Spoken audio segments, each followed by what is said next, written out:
Hey guys, welcome back to News to Science, where we discuss comics, movies, games, and more.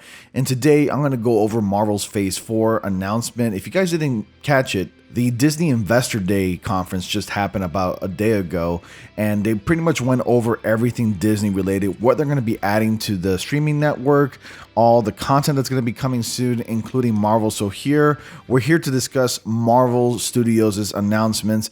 There's a lot of Marvel Studios TV series and movies coming out this next phase on Phase 4. So I'm pretty much here to do a rundown and an overview of everything that's coming soon. So it's going to be pretty much skimmed throughout everything that was announced. I'm not going to go into greater detail, but I will be giving a brief description of the series and movies that are coming out very soon. So before I get into it, I want you guys to go ahead and subscribe to my channel. Be sure to like and comment and share this video if you can. Also join my Discord. The invitation to that is down in the description box below. I upload content on a daily, and I also do live streams from time to time. Right now I have not been able to do any lately because I've been preoccupied with other things, but I kind of figured I just keep doing, daily uploads for you guys to never miss anything. So without further ado, let's go ahead and get into the video, starting with number 1. WandaVision is set to come out January 15th, 2021. I'm very excited about WandaVision. It's actually one of the shows that I'm really looking forward to, especially since it's going to open the doors to the multiverse, and it's going to connect to Doctor Strange in the Multiverse of Madness. And Marvel Phase 4 has undergone its biggest change, and courtesy of the Disney Investor Stream, we have the new release dates, the new cast news, and even newcomers in the Marvel Phase 4. And beyond that, there's just a lot of major changes going on in the MCU. Ant-Man 3 has like a new title. Fantastic Four was officially announced without the date though, but it is going to be directed by Jon Watts, the very same director that directed the last 2 films. And even a surprising tie into the new Marvel TV show in Captain Marvel 2, where we got confirmation that Miss Marvel is going to be joining Captain Marvel 2. And honestly, it is a lot to take in because we have been bombarded with all this information. I'm pretty much going to give you a overall rundown and a cheat sheet, if you will, and just pretty much break it down into bite size. So guys, hang on to your seats. So Marvel Phase 4 release dates for both the MCU movies and Disney Plus shows, they were already announced at the San Diego Comic-Con SDCC back in 2019. So Spider-Man 3 was already added at a later date, but all of it's already changed. So the Loki TV show is the next one. That's coming out May 2021. I'm also looking forward to that, but I'm not going to say that anymore because I'm pretty much looking forward to everything that Marvel Studios has to release. But WandaVision, the Loki TV show, the Hawkeye series, and the Spider-Man 3 and the Doctor Strange ones, those stick out like a sore thumb because those are the ones that I'm truly looking forward to. And we got some big surprises, which I'm about to mention in a second. So continuing down from the order that I was talking about, WandaVision, The Falcon and the Winter Soldier, that's coming out March 19th, 2021. It's right around the corner. We're very close to the release date. Falcon and the Winter Soldier obviously takes place post Avengers Endgame and follows both Bucky and the Falcon. And we're going to see what sorts of adventures and they get into and whatever mishaps and whatnot. So I'm really excited for the Falcon and the Winter Soldier. These shows look beautifully shot, and I'm really impressed with the overall look and the sound of these movies and the TV shows. I just can't wait to see what this series brings Marvel Studios, because it honestly makes Phase 3 look tiny compared to this. And then the Black Widow movie has just been confirmed. It's actually coming back to theaters, which I'm pretty excited about. The fans have been waiting patiently, as Kevin Feige has stated, but now we're going to finally get to see the movie in theaters, and maybe they might be a simultaneous release on streaming platforms such as the Disney Plus. So hopefully we get to see Black Widow on Disney Plus. If it's still not safe enough to go to theaters because this COVID pandemic that we're going through right now, I don't think it's going to really end anytime soon. But if they are going to bring Black Widow, well, they are going to bring Black Widow to theaters. Since they're going to bring it to theaters, hopefully there will be an option where we can watch it on Disney Plus as well. And then the Loki TV show, that's also coming to Disney Plus May 2021. Shang-Chi and the Legend of the Ten Rings, that movie has already finished and wrapped up production and filming. So right now it's probably being edited at this time. That's actually set to come out July 9th, 2021. And if you haven't watched Enter the Dragon, which features Bruce Lee as the leading role, this is pretty much Enter the Dragon, Marvel's Enter the Dragon. This movie is pretty much inspired by that, and this explores the Ten Rings And of course, the villain, the Mandarin, will be featured in the film. And it looks like Shang-Chi will probably be like the son of the Mandarin. So next up is What If, summer 2021. We don't have an exact release date, but we know that it's just coming out summer.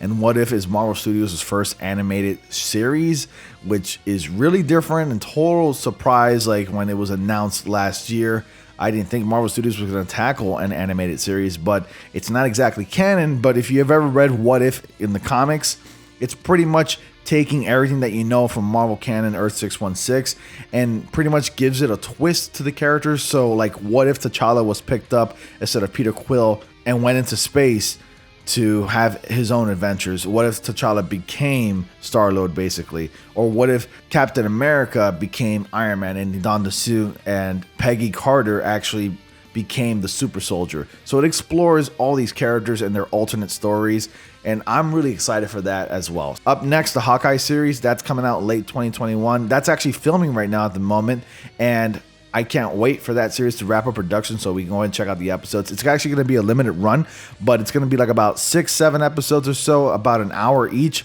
And like I've mentioned before, and I already did a video for this, if you are familiar with the Matt Fraction Hawkeye series run, this is what the show is going to be based on. And if you haven't checked it out, I highly suggest you do and give it a good read. It's actually one of the greatest Hawkeye series ever written, and it's totally a lot of fun.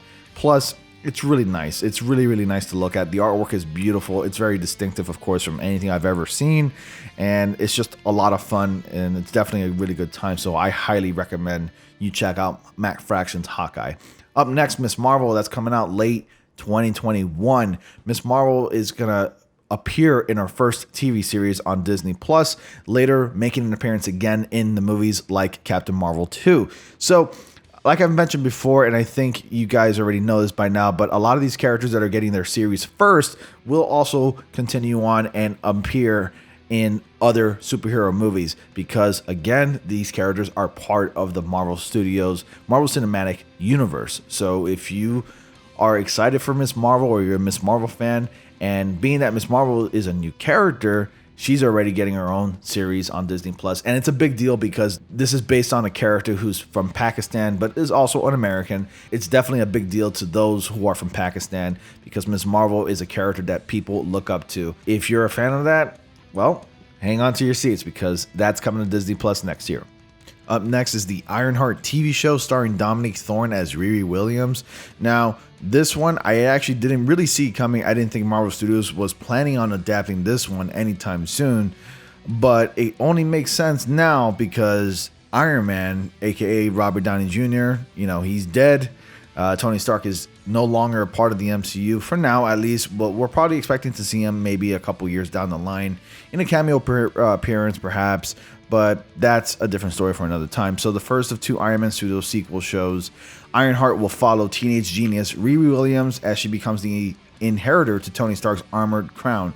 Dominique Thorne has already been cast as Riri, who was only introduced to the Marvel Comics back in 2015. So a relatively new character, but nonetheless pretty exciting, and I only hope that the series ends up being better than the actual comic run in the series because the comic run isn't all that great, but I'm actually very curious about this one and I can't wait to see it. And speaking of Iron, War Machine, Iron Man's trusty sidekick, he's going to be leading an Armor Wars TV show. Yep, that's right, good old War Machine is getting his own show on Disney Plus as well. So the other Iron Man series is Armor Wars, which stars Don Cheadle as James Rhodes, aka War Machine. Now, the description provided by Feige is that it explores what happens when his tech falls into the wrong hands, which can be said of many MCU stories. And if you are familiar with the Armor Wars title, it is actually based off of a run from the Iron Man comics called Iron Man Armor Wars. And that basically follows Tony Stark and him fighting people who actually stole his tech and are using it for evil. And it's up to Iron Man to actually take back all that tech so that way nobody uses his equipment and his armor for evil. So pretty much it's going to be Armor Wars without Iron Man, and it's going to be Rhodes' show, like Don Cheadle's own TV show for Iron Man, basically. And my only guess is that Riri Williams will probably be making an appearance in that series before she gets her own show. So I'm very excited as well. I'm curious to see where they go ahead and take this story and how they're going to adapt it. So we will find out later on, probably in 2022. Now, this one was pretty much a shocker for me, or kind of a surprise really, because I had anticipated something like this to become an Avengers level kind of film, or like an Avengers level threat, as Jake Gyllenhaal's Mysterio famously said in Spider-Man Far From Home. But Secret Invasion, as it turns out, will be a TV show starring Nick Fury. That's a Nick Fury-led show. Ever since the Skrulls were introduced to the MCU in Captain Marvel, fans have been waiting for Secret Invasion, so the comic story where the alien shapeshifters infiltrate Earth. That's finally happening on Disney Plus with a Secret Invasion TV series starring Samuel L. Jackson as Nick Fury and Ben Mendelsohn as Talos. Although plot details are light, Feige suggested it was a rogue pack of Skrulls, which makes sense given that they were ultimately heroes in Captain Marvel, so the show was further set up by Spider-Man Far From Home's post-credits scene. And I'm very excited for this one because I had, anticipated this to be like an Avengers kind of movie, but as it turns out, it's actually going to be a limited run, kind of similar to its comic book counterpart in the comics. So if you've never read Secret Invasion, it is a limited run series. It's quite a fun time. You don't really know who's who. You can't really tell who's a Skrull and who's not a Skrull. There are some good Skrulls, but they're mostly bad Skrulls, and that's what they're really infamous for, being evildoers who pose as superheroes. So it's really a good time. I highly suggest you read Secret Invasion when you get the chance. It's a limited run before you watch Secret Invasion. So I am definitely looking forward to this. Definitely caught me by surprise, and I'm really excited for it. And I'm really excited about it. Up next, The Eternals. That's slated for November 5th, 2021. The Eternals will now be the third Phase 4 movie and is releasing on November 5th. It also has its name changed to Internals instead of The Eternals. So go figure. Oh, such a big deal. I mean, that "the" made a huge difference. So the Eternals cast includes Richard Madden as Ikaris, Angelina Jolie as Athena, and Kumail Nanjiani will be playing Kingo, Salma Hayek, Ajak, the leader of the Eternals, according to Feige, and Brian Tyree Henry Fastos, a genius, says the actor. Don Lee as the hulking Gilgamesh, while Leah McHugh and The Walking Dead's Ridloff rounds out the current confirmed cast, playing Sprite and Makari respectively. Game of Thrones actor Kit Harington will also appear as the Black Knight. So pretty much The Eternals is going to be a huge epic. This is going to be a movie that takes place way in the past, like centuries in the past. And Feige himself has given a small peek into what to expect from the Eternal story, having told comicbook.com that it will be a story that will introduce you to his incredibly electric group of immortals. They're the focus of the story. He said that the setting, it takes place in our universe. It takes place in the MCU. Chloe Zhao, who will be directing the Eternals, said at SDCC she just really wanted to make a Marvel movie for so long. For this film, The Eternals, it's about this incredible group of immortals, but through their journey, we get to explore what it means to be human. Up next, Spider-Man 3. Now, that's a movie that I've been waiting for, and that's a movie that we're all waiting for, and apparently it's a movie that is featuring everybody. Just about anybody that you can think of, including your mom, will be in this film. So Doctor Strange is set to be making an appearance in this movie, and so is Tobey Maguire and Andrew Garfield. Tobey Maguire, I think, is still in the works, and even Emma Stone and Kirsten Dunst apparently may be appearing. Alfred Molina, who played Dr. Octopus or Dr. Octavius in Spider-Man 2, is confirmed to be appearing as well. Now, as far as the extent of these appearances, we don't know how long they will be. Maybe they're just a bunch of cameos. To me, I just call them gratuitous cameos because it seems like everyone is going to be in this movie. But I'm still excited nonetheless, and Spider-Man 3 will be directed by John Watts. Doctor Strange in the Multiverse of Madness, of course, March 25th, 2022. That movie is actually currently being filmed at the moment, and actress Elizabeth Olsen, who plays the Scarlet Witch, is currently in London right now as we speak at the time of recording this video, filming for Doctor Strange in the Multiverse of Madness. So they're already getting the movie wrapped up and filmed ahead of time so it can be taken into post-production and then it'll be finished by then. So I'm glad they're actually filming it right away. Doctor Strange in the Multiverse of Madness is one film that I've been looking forward to personally because ever since the first film, Doctor Strange has been making appearances in other movies, and I can't wait to see him go out on a solo adventure and see where the multiverse takes the Marvel Cinematic Universe from there, because it's going to be very crazy and intense. Thor: Love and Thunder is set to release May 6, 2022. Another movie that I'm also looking forward to with cameos from the Guardians of the Galaxy is set to be confirmed that they are making an appearance.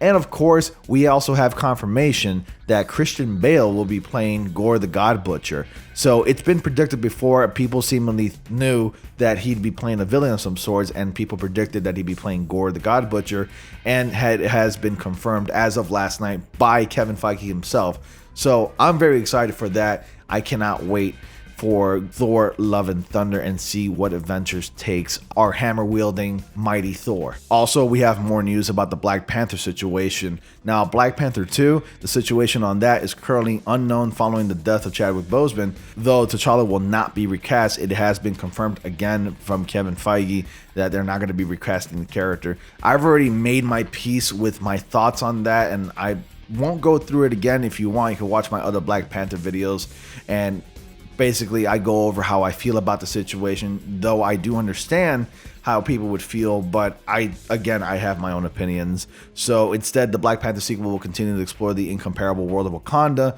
and all the rich and varied characters introduced in the first film. Definitely, I am looking forward to it. I'm just only curious to see how they're going to move forward with this franchise without the titular hero, T'Challa Black Panther, played by Chadwick Boseman. Now, we also have confirmation of what the next Ant-Man movie is going to be called, and the official title to that is Ant-Man and the Wasp: Quantumania. Not much is known about the third Ant-Man movie, but outside of its villain, more on that in a moment, and the general cast. The original report states that it's filming in 2021 with the aim to release in 2022. So the Rick and Morty writer Jeff Loveness is penning the script. That could put it in the Phase 4 territory, but nothing has been confirmed as of yet, and Paul Rudd will return, as will director Peyton Reed. So the big arrival, Jonathan Major, he's going to be playing the major time-traveling villain Kang the Conqueror, and that's a character that a lot of Marvel fans, including myself, have been looking forward to making an appearance in the MCU. We just didn't know what was the right film for that, and now we officially have confirmation that he will be making an appearance. So whether it's a setup for him to become the MCU's next big villain or not, that's just going to be a one-off appearance. So far, that is unknown. So joining him as per Marvel, Paul Rudd as Scott Lang, of course, Evangeline Lilly as Hope Van Dyne Wasp, Michael Douglas as Dr. Hank Pym, and Michelle Pfeiffer as Janet Van Dyne. Catherine Newton joins the cast as Cassie Lang, as an older Cassie Lang, because supposedly she's going to be playing Stature in that film. Guardians of the Galaxy 3, a movie that we've all been looking forward to ever since the director was fired. We were all wondering how will Guardians of the Galaxy 3 will be filmed and directed, but that's a long story, and of course that's a long story for another video that's already been done and discussed with, and we have our director back, James Gunn. He's going to continue with Guardians of the Galaxy 3. That's a movie that we've all been waiting for quite a while. So The Curious Case of the Guardians of the Galaxy 3 has many twists and turns and misdirected the trailer for the Russo Brothers film. James Gunn was initially fired by Disney, and then he got rehired later in less than a year. So again, Guardians of the Galaxy 3 script is bringing people to tears. Gunn, though, is still working on Suicide sequel reboot, and he won't be transferring back to the MCU until that's released in 2021. Disney has penciled in a 2023 release date. So expect the entire cast to come back, as they've already showed so much support for James Gunn and wanted him back in the first place. And I'm really excited for that. And of course, we have confirmation of Blade making an appearance in Marvel Studios, and Marvel has announced the Blade film. It's going to star Mahershala Ali as the eponymous vampire hunter, and it's in development at the studio right now. So my thoughts, if you guys don't know already, Disney has confirmed that they're going to be adding a mature content section, and that'll be under the Star brand. It's just going to be called Star, and that'll be a section if you want to access mature adult content. I'm guessing that Marvel Studios is gonna purposely put that in the Star section. So, because Blade is very intense, it's very graphic, very violent. So it's just a theory. I'm assuming it's gonna be there. And if you guys recognize Mahershala Ali, he's played Cottonmouth in Netflix's show Luke Cage. So the announcement was made back in San Diego Comic-Con, and Marvel head Kevin Feige confirmed that Blade's standalone movie, alongside another 9 new MCU movies, are currently in development. So it's a standalone movie. It's not a show, but I'm willing to bet that it's going to be in that section when it comes out on Disney+. So the She-Hulk series, we had a lot of theories. People were demanding, of course, that Mark Ruffalo, who plays the Hulk in the Marvel Studios Marvel Cinematic Universe, would be making an appearance there because Bruce Banner, the character that Mark Ruffalo plays, is related to the She-Hulk. It only makes sense for that character to make an appearance, and it has been confirmed already as of last night that Bruce Banner, Mark Ruffalo, will be making an appearance throughout the series, along with the Abomination. I forgot the name of the actor who plays him. He's also set to be making an appearance throughout that series as well. And then we have Moon Knight. Not heard of Moon Knight, of course. Don't fret. Effectively acting as Marvel's answer to Batman, Mark Spector is an urban rich crime fighter, except his playboy persona is often shown to be a part of Spector's multiple personality disorder. It could have been a little too Tony Stark-like, but now Robert Downey Jr.'s character is out of the MCU. It might be time for Moneybags Moon Knight to set up the plate to his TV show. So I'm particularly excited for Moon Knight. I just don't know how far Marvel Studios is going to take this one, because Marvel Studios tends to keep everything very PG-13, very friendly, family friendly. So hopefully we get to see the brutality that is Moon Knight in the series. So I'm very excited for that as well. Fantastic Four. Now this is the big one that really hit home. Personally for me, I've been wanting the Marvel's First Family to be getting a respectable debut. And so far, Fox Studios has never been able to do that. 20th Century Fox has never been able to do that because all those movies are just not that great. With the exception of Silver Surfer, actually, I think that one is a little bit better than the first film that came out for 20th Century Fox. But now that we're talking about Marvel Studios here, and I'm pretty sure they're going to be taking care of Marvel's First Family very, very carefully. When Kevin Feige made the announcement, I literally cheered because this is exciting. I knew that Kevin Feige was going to tackle this as soon as possible because you have no idea, at least if you're not a Marvel fan or you're not familiar with Marvel lore, you have no idea how important Marvel's First Family is to Marvel. So I'm definitely excited for that. John Watts will be directing, though no cast members has been announced yet for Marvel's First Family. However, fans are hoping for John Krasinski and his wife to play as Mr. Fantastic and the Invisible Woman. So I'm very excited for that. And lastly, a new Avengers movie. It has been briefly touched upon by Kevin Feige, of course, or at least the new Avengers team has been briefly touched upon by Kevin Feige. So Feige told MTV News that the Avengers will be different incarnation of the team, with some people you've already met and some you haven't met yet. No word on that or anything on that, but expect Earth's mightiest heroes to make their presence keenly felt after 2022. I'm assuming that it's going to be a combination of young Avengers and, of course, the older ones, at least the ones that are very well seasoned, like maybe Thor, for example, because Chris Evans still wants to continue filming Thor movies and still play Thor in the MCU. So I'm assuming that the new Avengers that's going to be coming out are going to be a combination of young Avengers and veteran Avengers. So that's pretty much my overview. I know it's a bit of a long video, but hopefully you guys got to stick around for the most part of it, or at least a major part of it.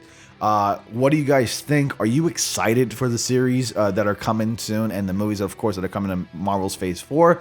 You comment down below, guys. Tell me which one you're mostly looking forward to down in the comment section below. I like to have a conversation started and going.